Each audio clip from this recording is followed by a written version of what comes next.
Este é um trabalho voluntário, sem fins lucrativos, que oferece livros gravados em MP3 para aqueles que não têm condições de ler livros impressos. Para ouvir este e outros livros gratuitamente na íntegra, acesse nosso canal e leia as instruções na aba Sobre. Este livro foi gravado para o uso exclusivo da pessoa com deficiência visual, não podendo ser comercializado de acordo com a Lei nº 9.610, de 19 de fevereiro de 1998. O propósito da vida é a expansão da felicidade.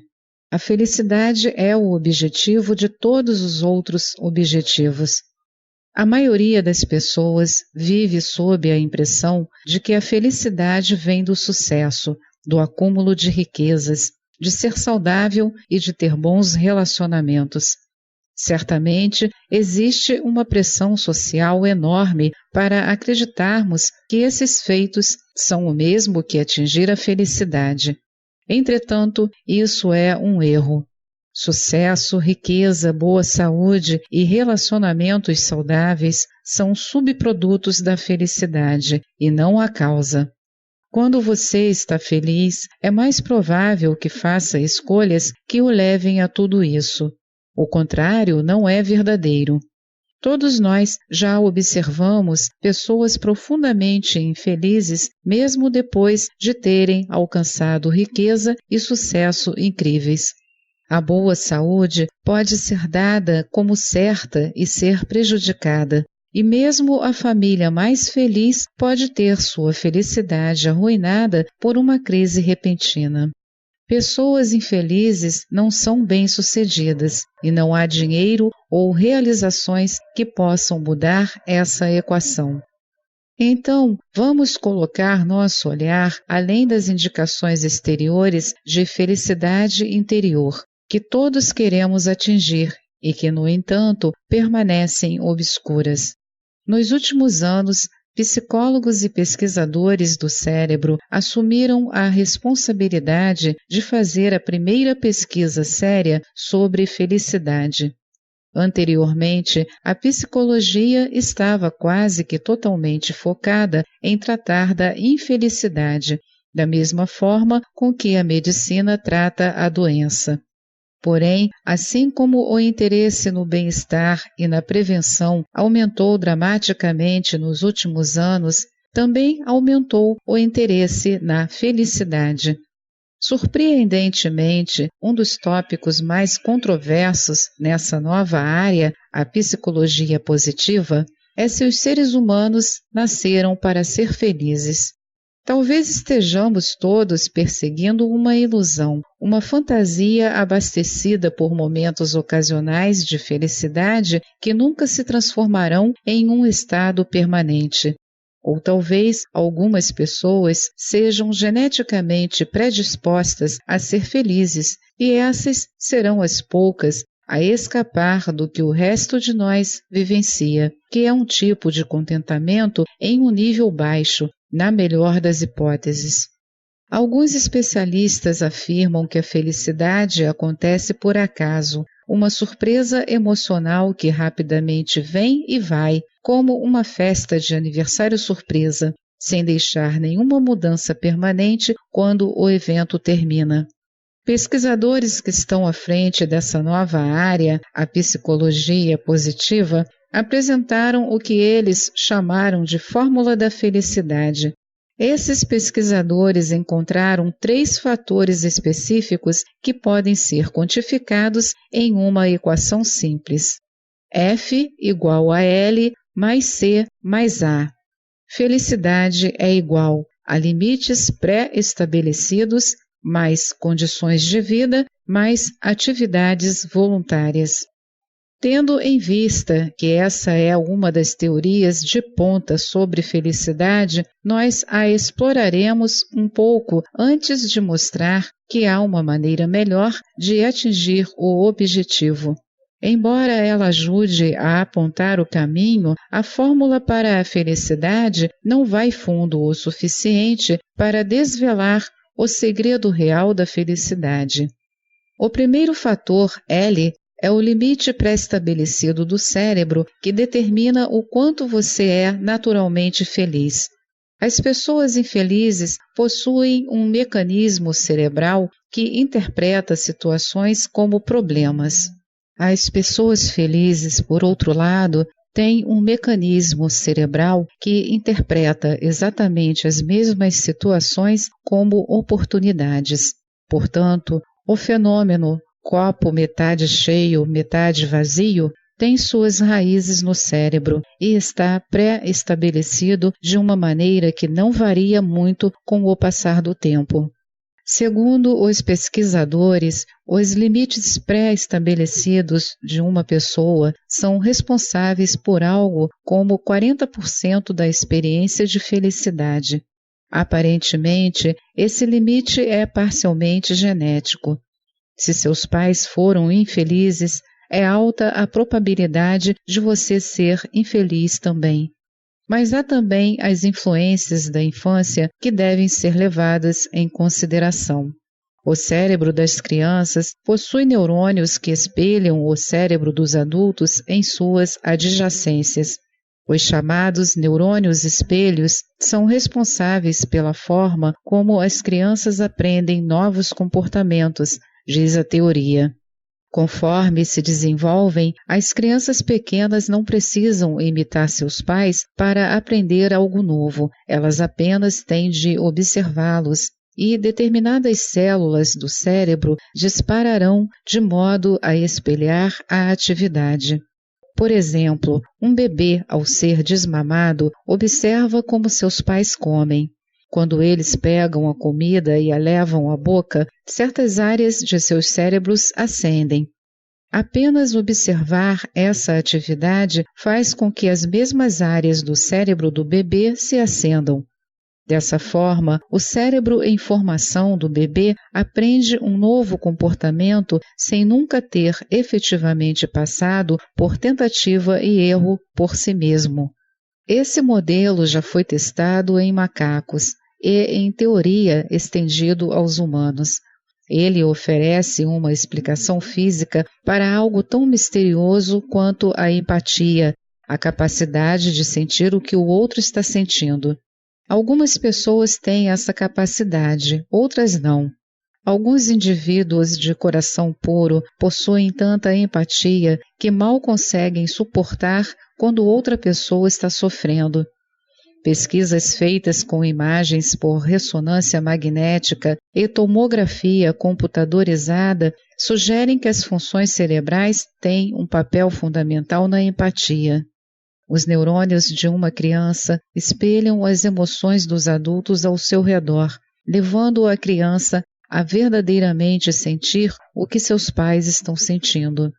Portanto, se uma criança está cercada por adultos infelizes, seu sistema nervoso será programado para ser infeliz, mesmo que ela não tenha nenhum motivo para ser infeliz.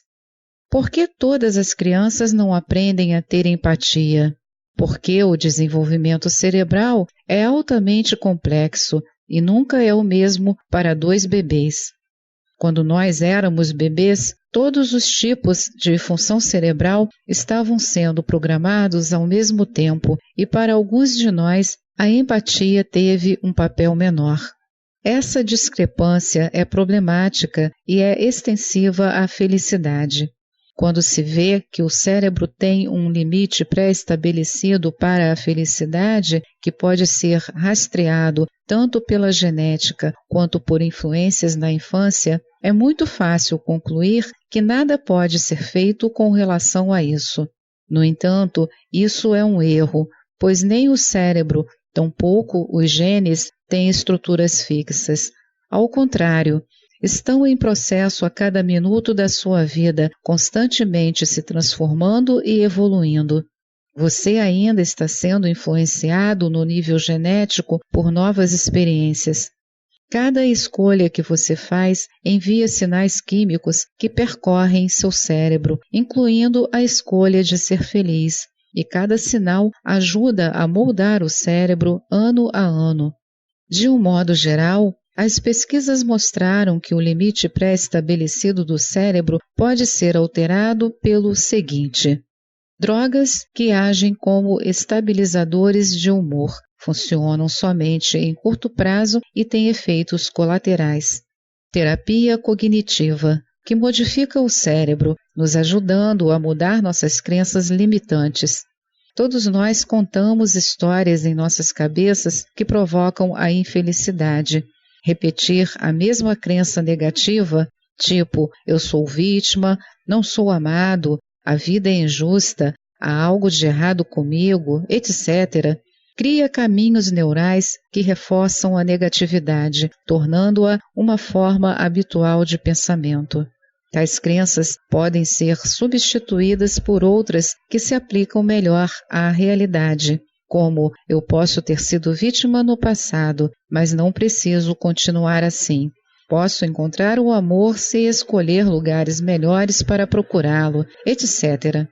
Ao tratar pacientes cujas vidas são dominadas por crenças negativas, os psicólogos descobriram que alterar crenças realmente fundamentais pode ser tão eficaz para alterar a química do cérebro quanto prescrever drogas. Meditação, que altera o cérebro de maneiras muito positivas. Os efeitos físicos de sentar-se calmamente, indo ao encontro do seu interior, são surpreendentemente abrangentes. Foi preciso muito tempo para desvendar o enigma. Pesquisadores tiveram que trabalhar contra a hipótese ocidental de que a meditação era algo místico, ou, na melhor das hipóteses, um tipo de prática religiosa. Agora sabemos que ela ativa o córtex pré-frontal, onde está localizado o pensamento mais elevado, e estimula a liberação de neurotransmissores, incluindo a dopamina, a serotonina, a oxitocina e opiáceos do cérebro, que são as encefalinas e endorfinas. Todas essas substâncias químicas que ocorrem naturalmente no cérebro têm sido relacionadas a diferentes aspectos da felicidade. A dopamina é um antidepressivo. A serotonina está associada ao aumento da autoestima. A oxitocina acredita-se agora que seja o hormônio do prazer, pois seus níveis também aumentam durante a excitação sexual. As endorfinas são analgésicos da dor, que também proporcionam a euforia associada após uma corrida de longa duração. Deveria ser óbvio, portanto, que a meditação, ao criar altos níveis desses transmissores, seja a maneira mais efetiva de mudar os limites pré-estabelecidos da felicidade. Nenhuma droga sozinha consegue organizar simultaneamente a liberação coordenada de todas essas substâncias químicas. O segundo fator da fórmula da felicidade é o C, ou condição de vida. Como todos queremos melhorar nossa qualidade de vida, damos como certo que mudar de condições ruins para boas nos fará mais felizes. Mas, aparentemente, esse fator dá conta de apenas 7 a 12% do total da experiência de felicidade. Se você ganhar na loteria, por exemplo, inicialmente ficará eufórico. Ao final de um ano, você terá retornado ao seu nível basal de felicidade ou infelicidade. Depois de 5 anos, quase todas as pessoas que ganharam na loteria afirmam que a experiência, na realidade, deixou suas vidas piores. Especialistas em estresse cunharam o termo eustresse para descrever o estresse causado por experiências prazerosas intensas.